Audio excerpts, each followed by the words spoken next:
शब्दांच्या वाटेवरती चल अक्षर अक्षर चालू, वाक्यांच्या अर्थामधले धडधडते अंतर खोलू, अर्थाच्या मागे दडल्या त्या सुखदुःखांना तोलू, कवितांच्या गोष्टी आणिक गोष्टींच्या कविता बोलू, शब्दांच्या वाटेवरती चल अक्षर अक्षर चालू.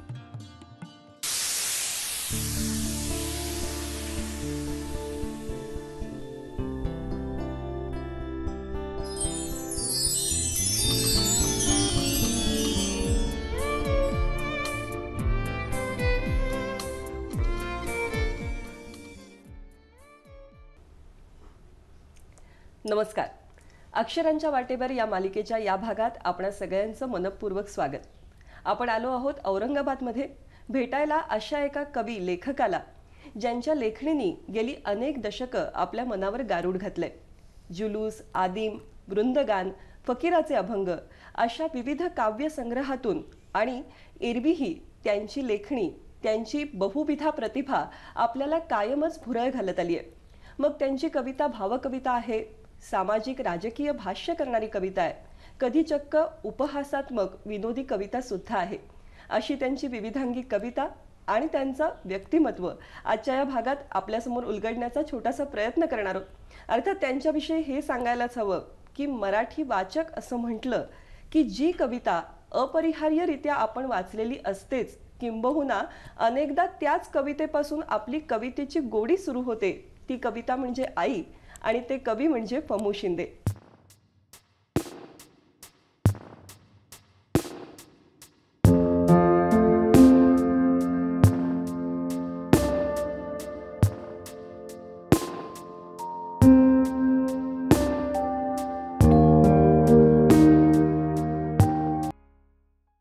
पमू सर, कार्यक्रमात तुमचं मनपूर्वक स्वागत. नमस्कार.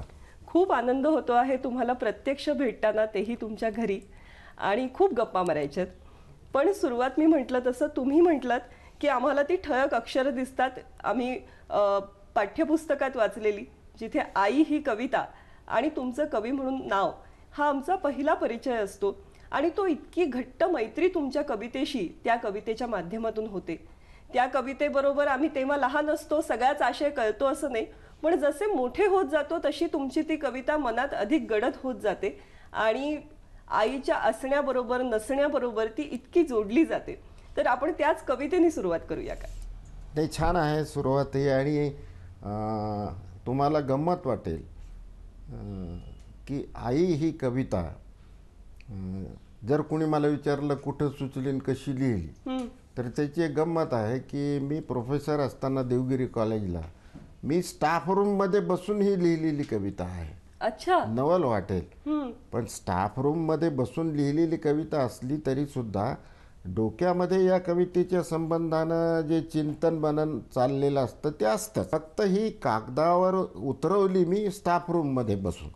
त्यामुळे लोकांनाही किंवा आमचे जे मित्र होते त्यांनाही ते कळायचं की मी काहीतरी लिहितो, त्याच्यामुळं ते मध्ये असं डिस्टर्बन्स करत नसत.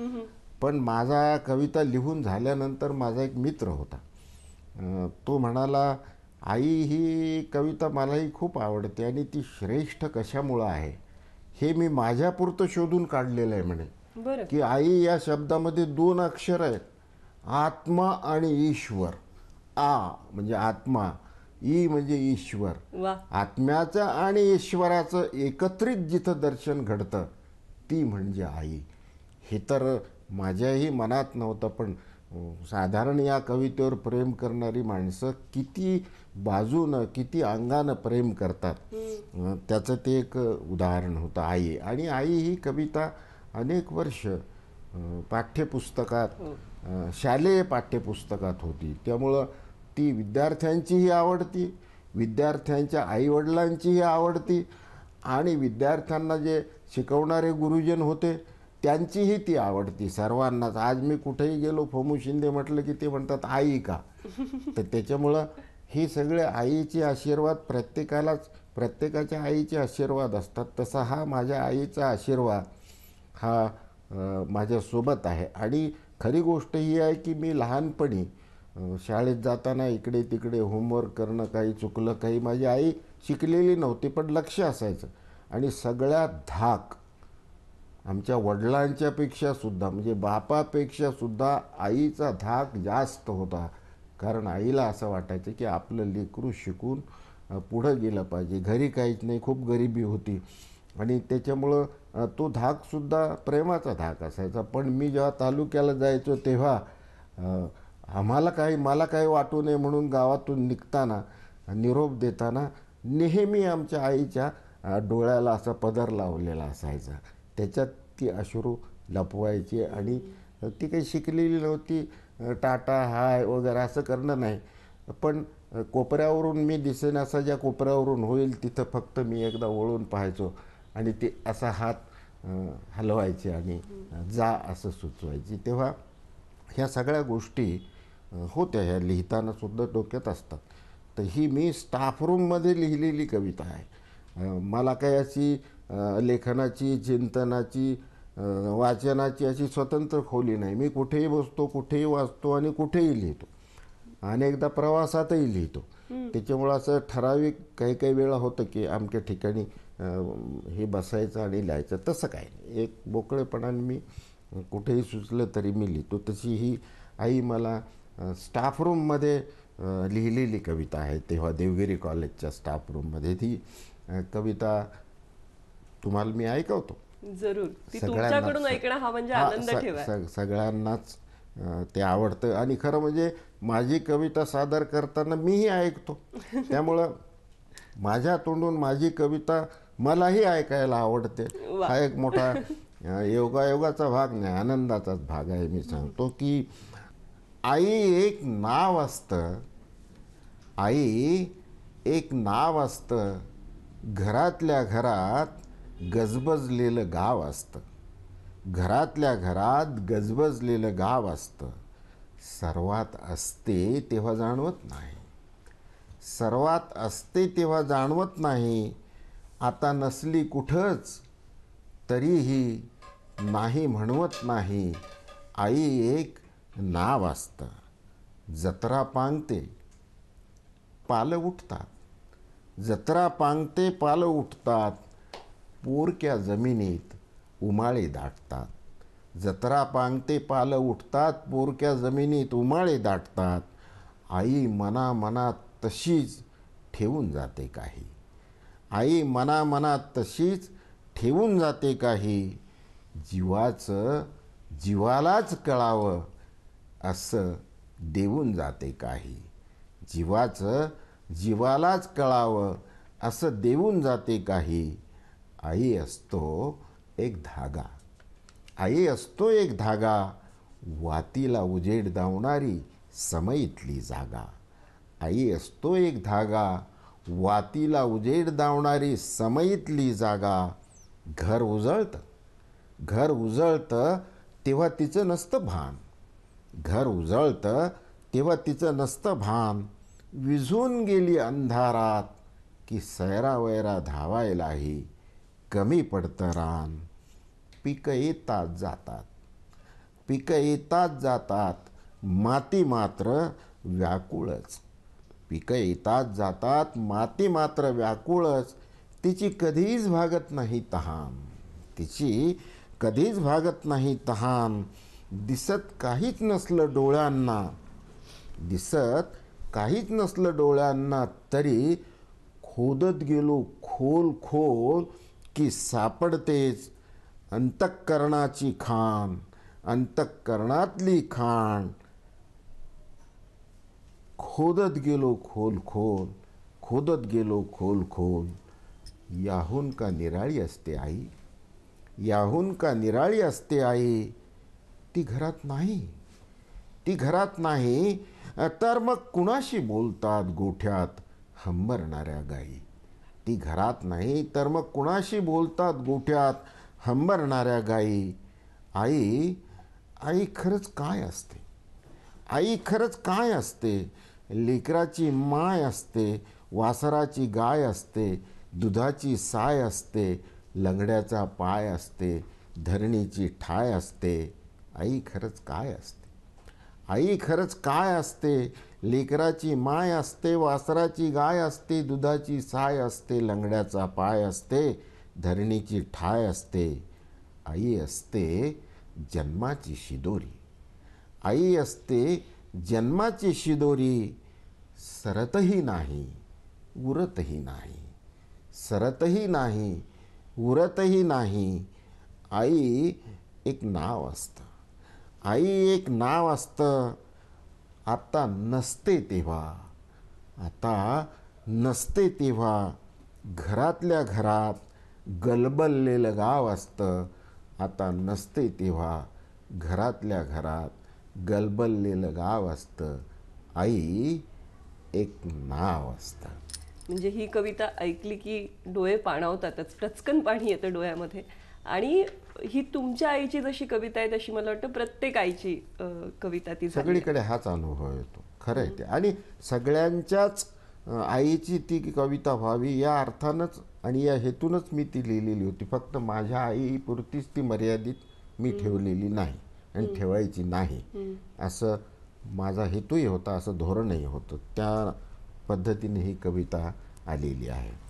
तुमच्या आईविषयी ऐकायला आवडेल, कारण म्हणजे तुमच्या आईविषयी, बाबांविषयी, घराविषयी, कारण शेतकरी कुटुंब तुमचं अगदी शेतकरी, आणि अतिशय काय म्हणू, खूप छोट्या खेड्यातलं, अगदी छोटं, शिक्षणाचं वातावरण नव्हतं. एकदम छोटं खेडं. तुम्ही पहिले शिक्षित तुमच्या घरातले? मी पहिला शाळेत शाळेत जाणार. जाणार. माझे मोठे 2 भाऊ हे काही शिकले नाही.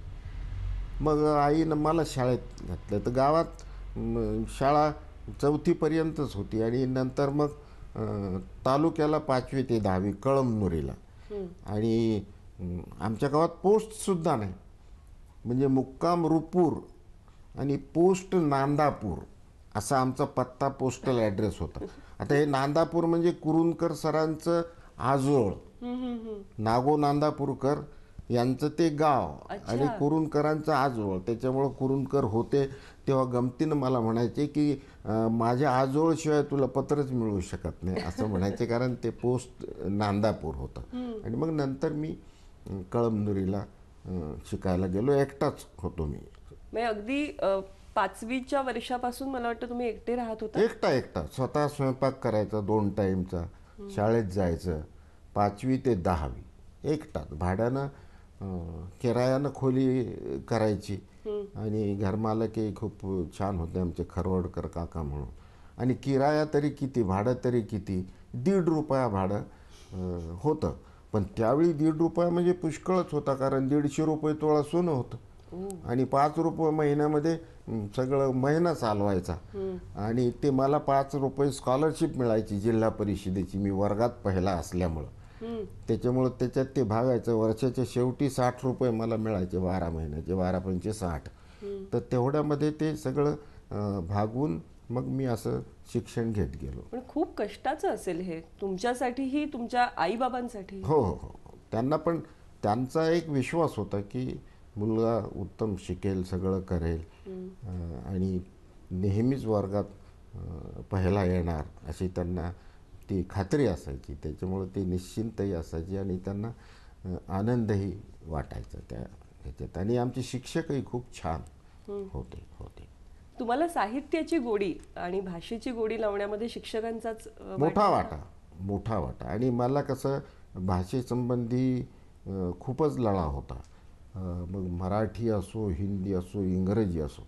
मी तर हायस्कूलमध्ये असताना काही इंग्रजी कवितासुद्धा मी लिहिल्या होत्या. आणि त्यातली एक मोठ्या मासिकात ॲक्सेंट म्हणून त्यावेळी एक मासिक तिकडं मद्रासकडून वगैरे कुठून निघत होतं, त्याच्यात छापूनही आली होती. त्याच्यामुळं इंग्रजी शिक्षक मला होते आमचे नियामतुल्ला फारुकी म्हणून. तर ते म्हणाले, हे तुला सगळं छंद या कवितेचा वगैरे हे कुठून आलं, कुणी शिकवलं, आम्हाला तू कधी सांगितलं नाही, कधी भेटलंही नाही. तर मी त्यांना सांगितलं की अभ्यासक्रमात ज्या कविता आहेत त्या पाहून त्यात जो छंद आहे तसा आपल्याला करता येईल, म्हणून मी तो पाहून लिहिलेला छंद होता. पण मला इंग्रजी कविता करण्याचाही खूप छंद होता. हिंदीही माझं खूप छान होतं, सगळं भाषाविषयी. मराठीचा आता काही मुद्दा नव्हता.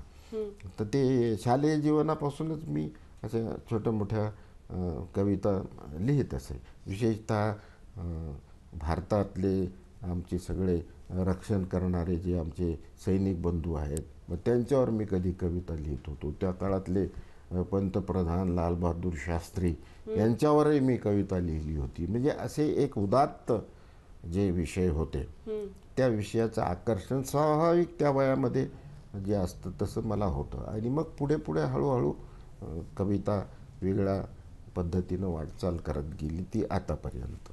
त्या काळात प्रभावित करणारे कवी कोण तुम्हाला? नाही, आम्हाला अभ्यासक्रमात जे कवी होते तेच प्रभावित करत होते.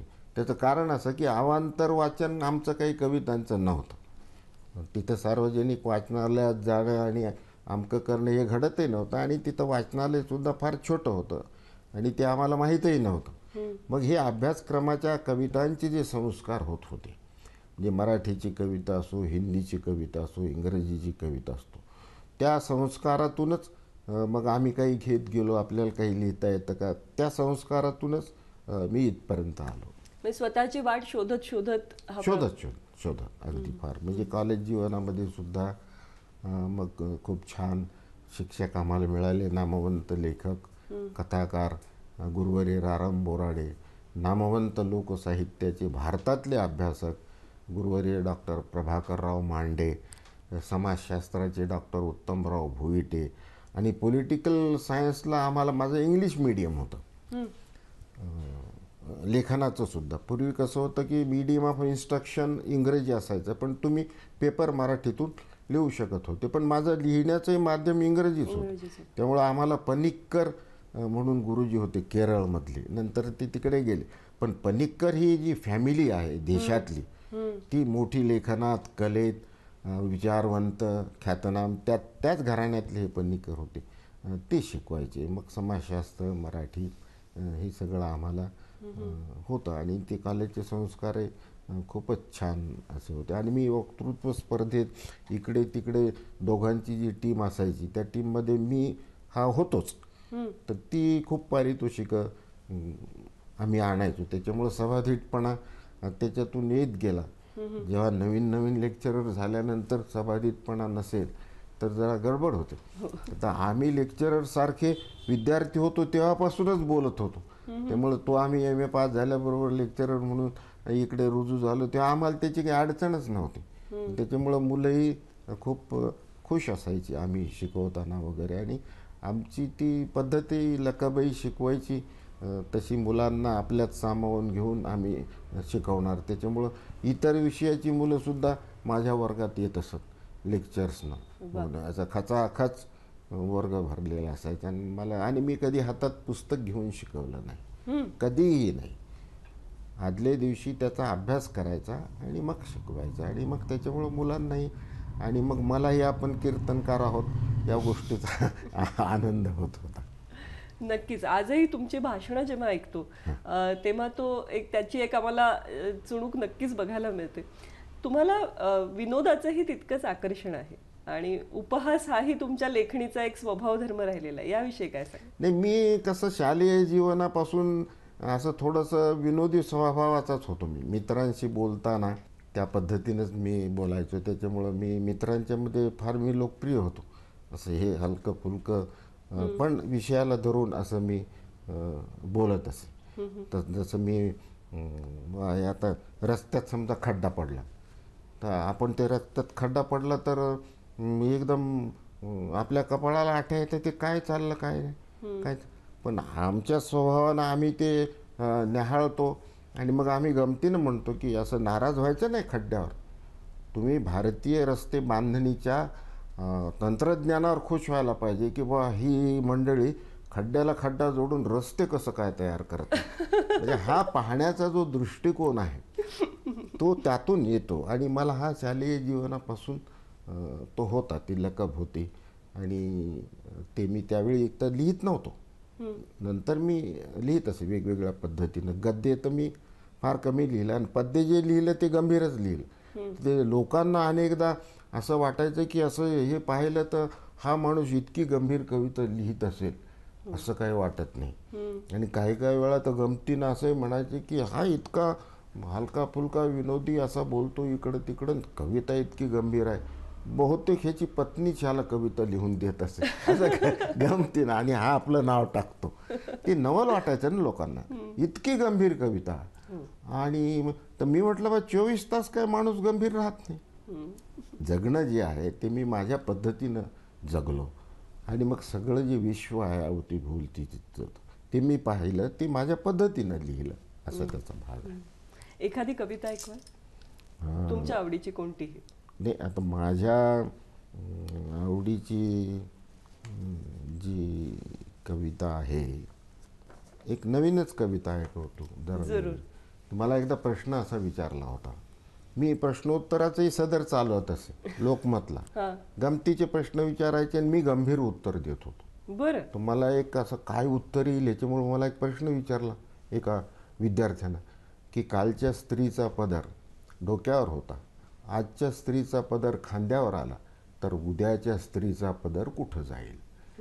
तर मग मी त्यालाही काही बोध घेता यावा म्हणून त्याला उत्तर दिलं होतं की स्त्रीचा पदर कुठून कुठेही गेला तरी अंतिमतः पुरुषाला पदरात घेणारी स्त्रीच असते. तर त्या वा वा. धाग्याची एक छोटीशी कविता मी आपल्यासमोर ठेवतो. तेव्हा आपण पाहतो कसं जीवनाकडं, जगण्याकडं, एकूण आपल्या अवतीभोवतीच्या माणसाकडं, हे सुद्धा खूप महत्त्वाचं असतं. आणि त्यामुळं तुमच्या लेखनावरही परिणाम होतो, बोलण्यावरही परिणाम होतो. आणि मग त्यानुसार मग तुम्ही ती सगळी मांडणी करता. ही एक कविता आपल्यासाठी मी ठेवतो इथे. कोणी कुणास पदरात घेतले, कोणी कुणास पदरात घेतले, नसते सांगायचे सुख पदराच्याच जरात घेतले, नसते सांगायचे. कोणी कुणास पदरात घेतले, नसते सांगायचे सुख पदराच्याच जरात घेतले, नसते सांगायचे. राहिलोन रांगेतही कधी उभा दर्शनास त्याच्या, राहिलोन रांगेतही कधी उभा दर्शनास त्याच्या, मी घरातल्या मखरात घेतले, नसते सांगायचे. मी घरातल्या मखरात घेतले, नसते सांगायचे. सोप्या वाटणाऱ्या आयुष्यानेच लोटले खाईत, सोप्या वाटणाऱ्या आयुष्यानेच लोटले खाईत, संकटाने पण करात घेतले, नसते सांगायचे. क्या बात. संकटाने पण करात घेतले, नसते सांगायचे. कुणी कुणास पदरात घेतले, नसते सांगायचे. आणि शेवटी पहा, काट्या कुपाट्यातूनच चालण्याचे अनुभव दुःखाचे, काट्या कुपाट्यातूनच चालण्याचे अनुभव दुःखाचे, गुराढोरांच्या खुरात घेतले, नसते सांगायचे.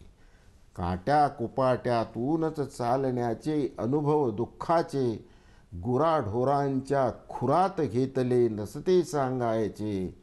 कोणी कोणास पदरात घेतले, नसते सांगायचे. असं. वा.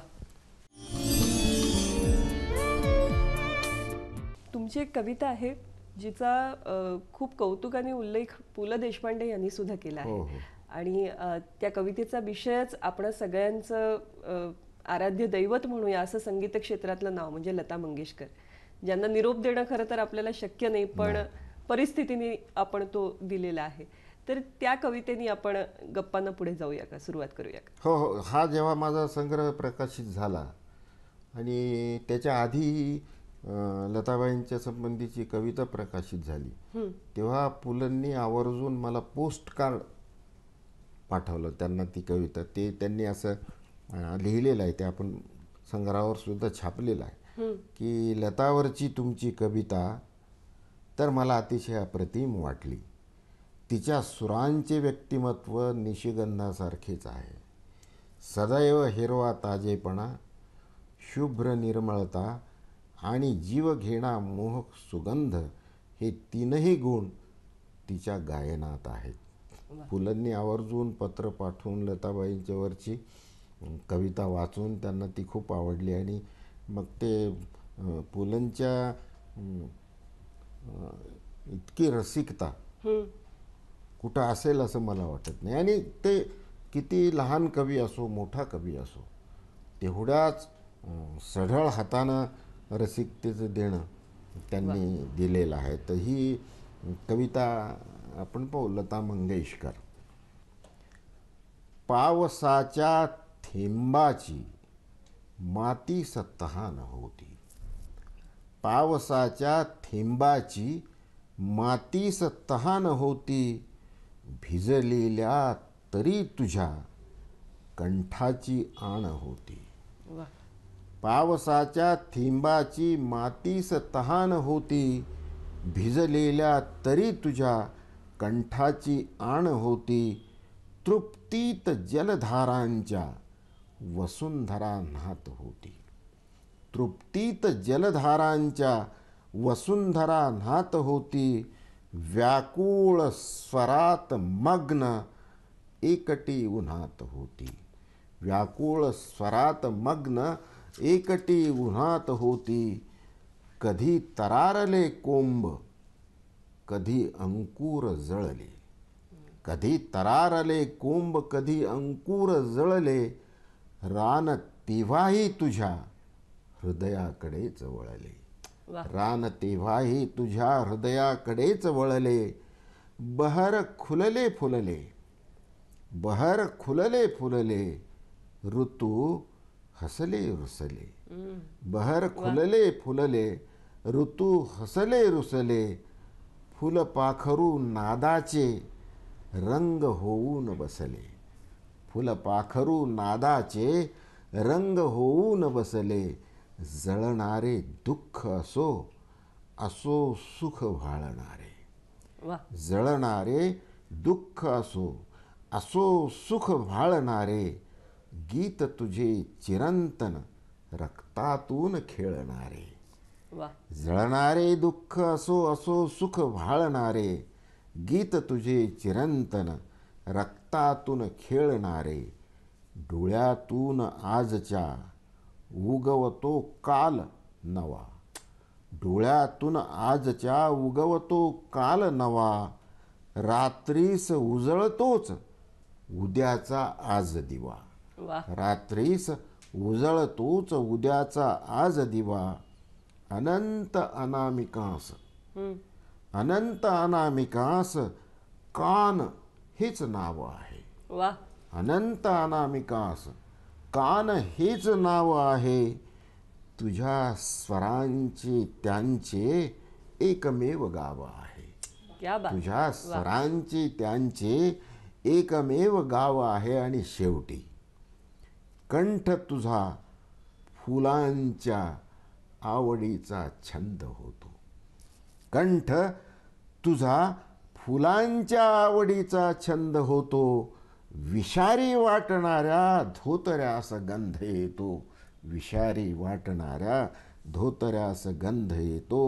अनंत अनामिकास कान हेच नाव आहे.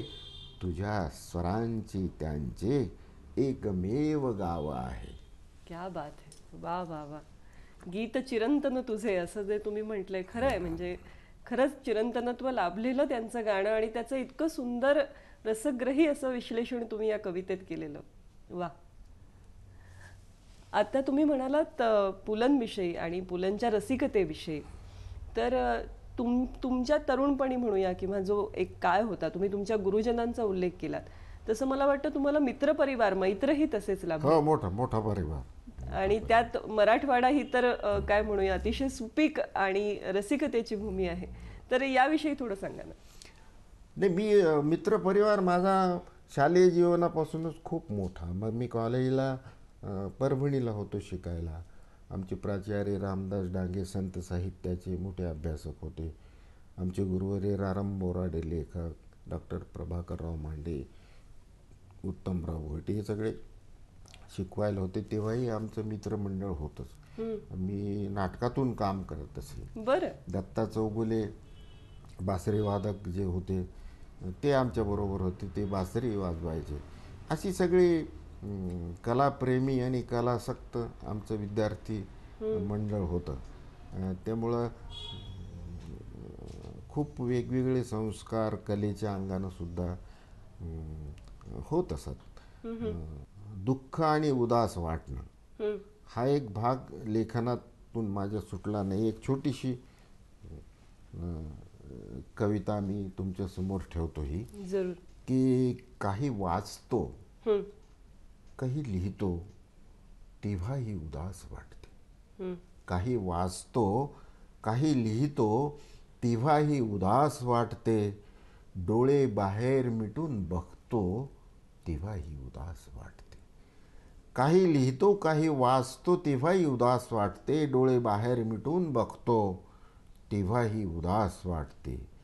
किती वाटांचे किती दिशांचे खुणावणे थांबले नाही. किती वाटांचे किती दिशांचे खुणावणे थांबले नाही.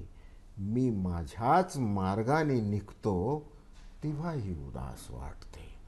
मी माझ्याच मार्गाने निघतो तेव्हाही उदास वाटते. जिणे काय आणि आयुष्य काय. जिणे काय आणि आयुष्य काय. जिणे काय आणि आयुष्य काय. सारखेच कैदखाने. जिणे काय आणि आयुष्य काय. सारखेच कैदखाने. जन्मठेपेतून जसा सुटतो तेव्हाही उदास वाटते. जन्मठेपेतून जसा सुटतो तेव्हाही उदास वाटते. आणि शेवटी ही जग रहाटी आहे तशीच कोणासही पुरून उरते. ही जग रहाटी आहे तशीच कोणासही पुरून उरते.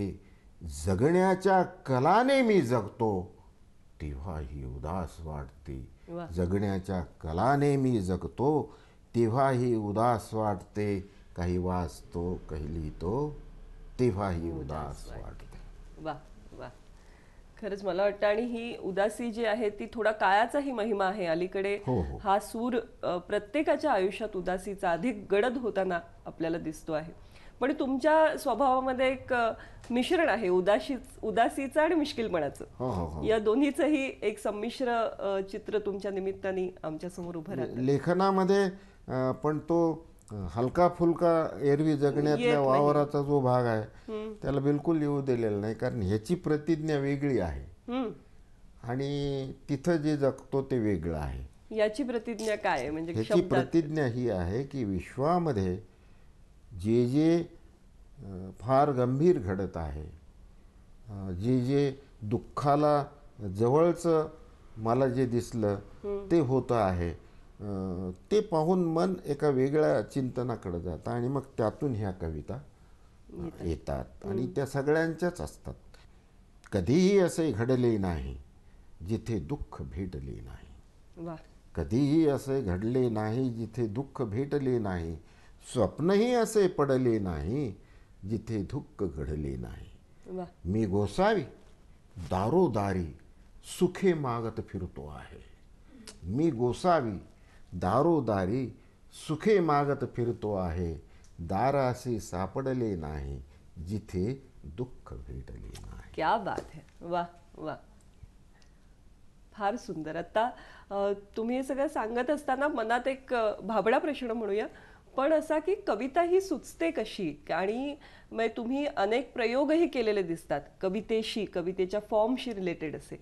तर हे सगळं कसं घडतं, म्हणजे मला आशय काय सांगायचा आहे, त्याचा घाट काय असणार आहे, हे निर्णय घेतले जातात की घडत जातात की काय नेमकं? नाही, हे सगळं खरं घडत जातं. एक निर्णय घेतला समजा की मी आमकं एक लिहिणार आहे असं होतच नाही. हे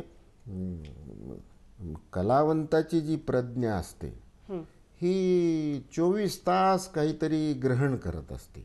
खरं म्हणजे सर्वसामान्य माणसाची प्रज्ञा सुद्धा 24 तास काही ना काही ग्रहण करते. पण सगळ्यांच्याच ग्रहणाला शब्द मिळतील, वाचा फुटेल असं सांगता येत नाही. कवीचं हे भाग्य आहे की त्या प्रज्ञेनं त्याला काही वाचा दिलेली असते, काही वाटा दिलेल्या असतात आणि मग त्यातून हे सगळं सर्जनशील जे आहे लेखन आहे. कुणी लेखन करत असेल, कुणी कुणाचं वक्तृत्व असेल, कुणी कीर्तन करत असेल, वेगवेगळ्या फॉर्ममध्ये हे व्यक्त होण्याचे प्रसंग ज्याचे त्याच्या जीवनात येतात.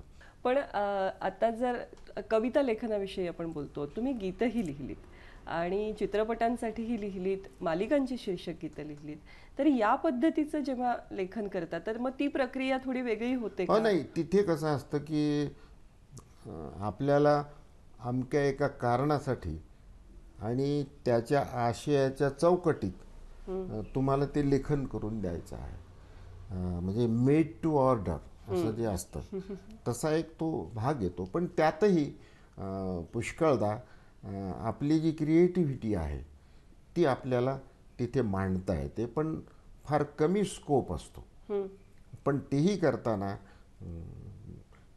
साधारणतः तुमच्याकडे जे शब्दवैभव आहे, शब्दशैली आहे किंवा तुमच्या प्रतिभेला कुठंतरी जागा सापडते आणि मग तिथंही तुम्ही एखाद्या शब्दातून त्या आशयाच्या एखाद्या धाग्यातून तुम्ही व्यक्त होता. पण माझ्या वाट्याला जे काही सिनेमे आले तिथं हे काही करण्याची संधीच नव्हती. आता मी पहिला सिनेमा लिहिला होता झटपट करू दे खटपट गोजम गुंडेचा, तर त्याचा सगळा बाज तो दादा कोंडकेच्या ज्या फिल्म्स होत्या, तेही मोठे फार प्रतिभाशाली माणूस सिनेमा जगतातला दादा कोंडके, तशी प्रतिभा नाही.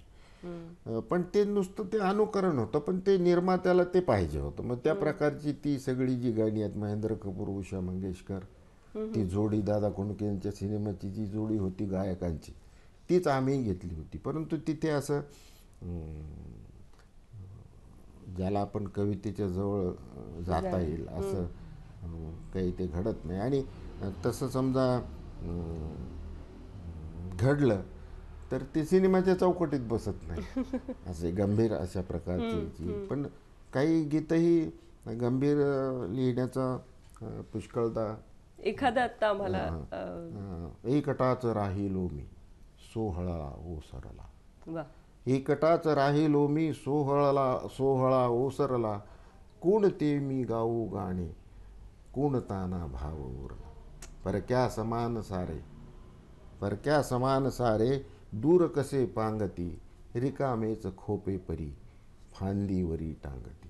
ते असं क्या बात, रिकामेच खोपे परी फांदीवरी टांगती, क्या बात. तर ते असं येतं. पण ते सिनेमाच्या मार्केटिंगला हे परवडत नसतं. ते त्याच्या त्या पद्धतीनं सगळी द्वंद्व गीतं वगैरे अशी लिहावी लागतात. आजही तुम्ही सातत्याने कविता लिहिता? लिहितो. ते पुष्कळ सांगण्यासारखं म्हणजे काय, त्याला काही तोटाच नाही. आता एक छोटीशी लेटेस्ट कविता आहे. वा, ताजी ताजी एकदम. नकाशावरून माझ्या पुसून टाकले मला, नकाशावरून माझ्या पुसून टाकले मला, मीच माझ्या लढाईत चुकून रोखले मला. वा, मीच माझ्या लढाईत चुकून रोखले मला, ठिकठिकाणी ठिणग्या आणि नित्य चकमक, ठिकठिकाणी ठिणग्या आणि नित्य चकमक, अश्रू पुसता पुसता शांत कसा सर्वात्मक, अश्रू पुसता पुसता शांत कसा सर्वात्मक, कोणी कुणासही मग कसा भरोसा द्यायचा, कोणी कुणासही मग कसा भरोसा द्यायचा, कोणी कुणासही मग कसा भरोसा द्यायचा, विषालाच फसवून पेला विषाचा घ्यायचा, विषालाच फसवून पेला विषाचा घ्यायचा. आणि शेवटी पहा, माझ्यासारखा विषाला मित्र कोण मिळणार, माझ्यासारखा विषाला मित्र कोण मिळणार, त्याची दातातले विष सापालाच छळणार, त्याचे दातातले विष सापालाच छळणार. क्या बात आहे. वा. सहसा आपण बघतो की सर्वसामान्य माणूसही आणि साहित्यिकही थोडे राजकारण या विषयाला बिचकतात आणि त्याला टाळतात किंवा त्यापासून लांब जातात. तुम्ही मात्र अनेकदा तुमच्या कवितेतूनही थेटपणे भिडताना दिसता. हो, मी राजकीय कविता पुष्कळ पूर्वी तर मी लिहित असे मनोहरमध्ये वगैरे. आणि नंतर मग राजकारणाची जय हो असा कविता संग्रहही लिहिला, पण त्या कसं थोडं तात्कालिक स्वरूपाच्याही असतात, संदर्भ बदलले हो. मग आपल्याला ते परिस्थितीचा काही अंदाज येत नाही, तर त्या तात्कालिक कविता असतात. पण प्रामुख्यानं मला आवडणार म्हणजे प्रेम कविता मी पुष्कळ लिहिल्या. तर हे कुणावरचं प्रेम आहे असा प्रश्न विचारतात. तर मी म्हटलं कवीला काय प्रेमासाठी व्यक्ती लागते, मुलगी लागते, बाई लागते, असं काही नसतं. तो दगडावरही प्रेम करतो. वा. आणि मग त्याच्या डोक्यात ज्या व्यक्तीवर प्रेम केलं ती हुबेहूब व्यक्ती त्या दगडात तो पाहत असतो आणि तो दगडाला दगडच राहतो. अशी ही सगळी किमया आहे. आणि प्रेमाचा आता विषय निघाल्यामुळे की प्रेमामध्ये आठवणी फार येत असतात, पण मग त्या कुणाला येतीलच असंही नाही. मग त्याची एक छोटीशी रचना मी तुमच्यासमोर ठेवतो. जरूर. कुणाची कुणास आठवण येते किती चांगले, कुणाची कुणास आठवण येते किती चांगले, आभाळ ढगांनी भरून येते किती चांगले. वा.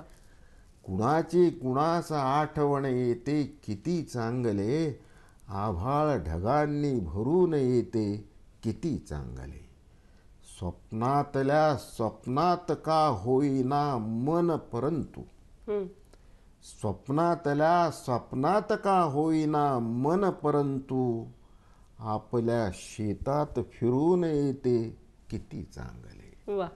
स्वप्नातल्या स्वप्नात का होईना मन परंतु, आपल्या शेतात फिरून येते किती चांगले, तहाने साठी विहिरीच्या पाणी काठोकाठ, तहानेसाठी विहिरीच्या पाणी काठोकाठ, पत्थरातून वर झरून येते किती चांगले. वा.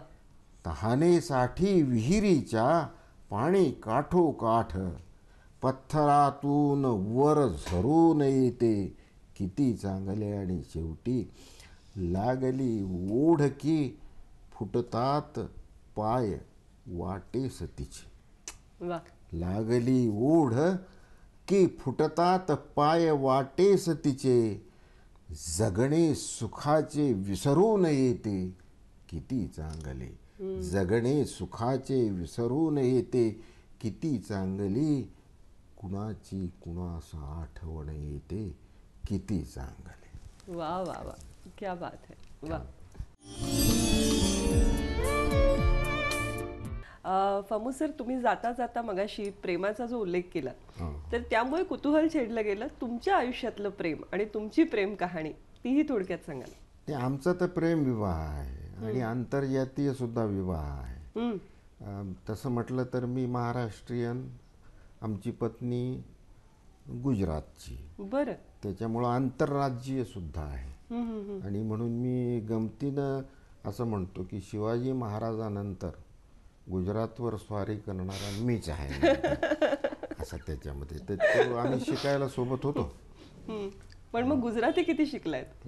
गुजराती मला चांगलं वाचता येतं. अच्छा. गुजराती लिपी सुद्धा मी शिकलो, कारण गुजराती लिपी ही आपल्याकडच्या जुन्या मोडी लिपी आपल्याकडं होती. त्याचं फार 50% साधर्म्य, आणि मला मोडी येत होतं आमच्या वडिलांना येत असल्यामुळं. अच्छा. तर त्याच्यामुळं ते मी वाचू शकतो, ते आलं मला. आणि भाषा तर सगळी मुलांची, सगळ्या आमच्या लेकरांची गुजरातीच आहे. तिला मी आधीच सांगून ठेवलं होतं की मराठी तर त्यांना येईल जिथं राहतं, तर गुजरातीत बोलायचं आणि मुलांना गुजराती आली पाहिजे. ते उत्तम गुजराती बोलतात, मी उत्तम वाचतो गुजराती. बहु सरस. मला बहु सरस. सरस सरस. फमू सर, अलीकडच्या लेखकांविषयी आणि वाचकांविषयी काय सांगा? नाही, इथं आता अलीकडचा वाचक सुद्धा खूप तसा तयार झालेला आहे. त्याला नवीन लेखन आवडतं, नवीन लेखन यावं अशी त्याची अपेक्षाही असते. आणि मराठवाड्यात आधीपासून तो तसा तयार होता, आजही तयार आहे. आता नवीन मुलं लिहित आहेत पुष्कळ, कविता लिहित आहेत, गद्य लिहित आहेत, कथा लिहित आहेत. त्याही खूप छान मनापासून लिहितात आणि चिंतनपूर्वक हे काही लिहितात. फार लिहित नसले तरी ते सगळं वाचकांना ते आवडतं, बोललेलं सुद्धा श्रोत्यांना आवडतं. म्हणजे आपलं मूळ तर मराठवाडा हा निजाम स्टेट असल्यामुळं पूर्वीपासून उर्दूचा खूप प्रभाव होता. आता आमच्या घरामध्ये सुद्धा आमचे वडील वगैरे हे सगळे उर्दू माध्यमाचे होते, मराठी माध्यमच नव्हतं, कारण निजाम स्टेट असल्यामुळे शाळा वगैरे सगळ्या उर्दू.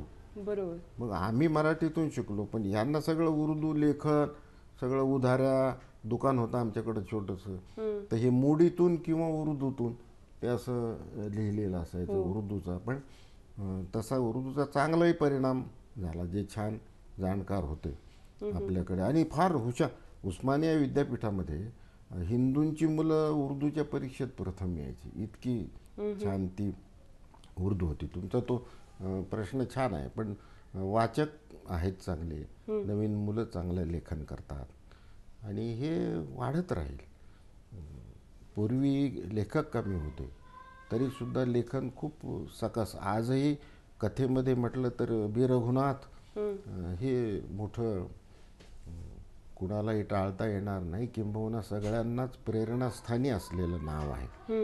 हे सगळे कथाकार असो, कवी असो, वाराकांत आपल्याकडचे मोठे कवी, गीतकार, ही सगळी आम्हाला प्रेरणास्थानीच होती. आणि आम्हाला वाल कुलकर्णी सर आहेत, डॉक्टर सुधीर रसाळ आहेत, युम पठाण आहेत, ही सगळी मंडळी आमचे गुरुजी असल्यामुळं आमच्यावरही संस्कार तसे व्यापकच झालेले आहेत आणि खूप छान असं ते. पुढचं चित्रही तितकंच सकारात्मक आहे असं म्हणायला हरकत नाही. हो हो, सकारात्मक आहे. तसं ते अभ्यासूही आहेत, पण कधी कधी संधी नसते. संधी आल्याबरोबर तिचं सोनं करण्याची वृत्ती आपल्याकडं आहे, आधीपासून आहे. आणि आपल्याकडे सगळेच कसं कष्टानंच अभ्यासानंच मोठी झालेली माणसं आहेत. त्याच्यामुळं तो नव्या पिढीतही तो प्रेरणेचा जो धागा आहे तो आलेला आहे. त्याच्यामुळं नवीन लेखक इथं मुलं लिहित आहेत, नावं मी घेणार नाही, परंतु कविता छान लिहितात, कथा छान लिहितात, वैचारिकसुद्धा फार छान लिहितात. आता माझ्याच कवितेवर 2-3 विद्यार्थ्यांनी PhD केलेलं आहे. त्याच्यामधला केशव सखाराम देशमुख, जे आता नांदेड विद्यापीठामध्ये विभाग प्रमुख आहेत मराठीचे, त्यांनी तर खूप छान मोठं त्यांनी हे केलेलं आहे. ते संशोधन जे आहे ते फार अर्थपूर्ण आणि नावाला PhD करायची म्हणून नाही, तर ते आवडता त्याचा जो विषय होता कविता, आमच्या कवितेच्या प्रेमात जास्त होत म्हणून त्यांनी नागपूरला एका विद्यार्थिनीनं माझ्या कवितेवर PhD केली आणि अजून PhD करणं चालू आहे काही मुलांचं. तर हे कवीला ते सुखाचं वाटतं असं ऐकल्यानंतर. पण त्यांच्या आवडीचा भाग होणं आपलं लेखन हे जास्त वाङ्मयाच्या दृष्टीनं सुद्धा श्रेयाचं असतं असं मला वाटतं. आजही तुम्ही लिहितच आहात आणि आम्हाला तुमच्या अशाच अनेक सुंदर कविता, लेखन हे वाचायला मिळावं आणि असाच हा आनंदी प्रवास. आजची मैफल तुमच्या कवितांनी खरंच एक छान आनंद मैफल झाली, तर त्यासाठी तुमचे मनपूर्वक आभार मानते. धन्यवाद. तुम्हालाही मनापासून धन्यवाद. आपल्या आवडत्या साहित्यिकांना भेटून आपलं आयुष्य समृद्ध करण्याची ही आनंद मैफल आपण अशीच सुरू ठेवणार आहोत आपल्या पुढच्या भागातही. तेव्हा भेटूया अक्षरांच्या वाटेवर या मालिकेच्या पुढील भागात.